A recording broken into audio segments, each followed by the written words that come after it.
السلام عليكم ورحمة الله وبركاته. حياكم الله. بالبداية صلوا على رسول الله. اللهم صل عليك يا حبيبي يا محمد. ملخص مباراة الأهلي السعودي والفيحاء اليوم في دوري روشن السعودي. مباراة كانت قوية بين الطرفين رغم الغيابات لنادي الأهلي، لكنه اليوم قدم الأهلي مباراة يعني صراحة صعبة على الأهلي، وكان يريد المباراة أن يفوز بها من أجل المنافسة على دوري روشن السعودي، لكنه من هذه المباراة أعتقد أن الأهلي فقد الأمل من المنافسة على دوري روشن السعودي، وأنظاره إلى النخبة وأنظاره إلى الكأس، لأنه أصبحت الأمور صعبة صراحة بمستوى الأهلي حاليا والإصابات اللي عم يمر مع الأهلي، وأيضا بالنسبة لي طبعا الغيابات، وبالنسبة للمباريات القادمة للأهلي مباريات صعبة صراحة بكل معنى الكلمة، صعبة جدا.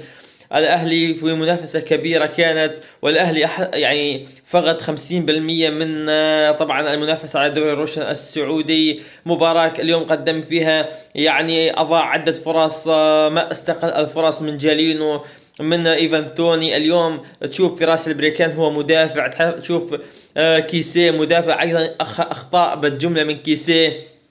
اليوم غياب إيبانيز أثر على الأهلي، شفنا الخطأ الدفاعي وهدف الفيحاء الأول، أيضا خطأ إيباني طبعا فرانكيسيه كان يكلف الأهلي الهدف الثاني. على كل حال المباراة يعني الأهلي أتوقع أنه الفيحاء يعني أجبر الأهلي أنه يتعادل اليوم، وبأنه يخرج من المنافسة على دوري روشن السعودي. أتمنى منكم الاشتراك في القناة فضلا وليس أمرا. ملاحظة، أنا يعني أشاهد الدوري السعودي يعني قوي، وخاصة من نادي النصر السعودي، فالنصر الأقرب إلى التتويج بالكأس على موجب اللاعبين، ولديه نخبة يعني هجوم يعني نفاذ صراحة، فأتوقع الدوري راح ياخذه النصر بكل جدارة صراحة.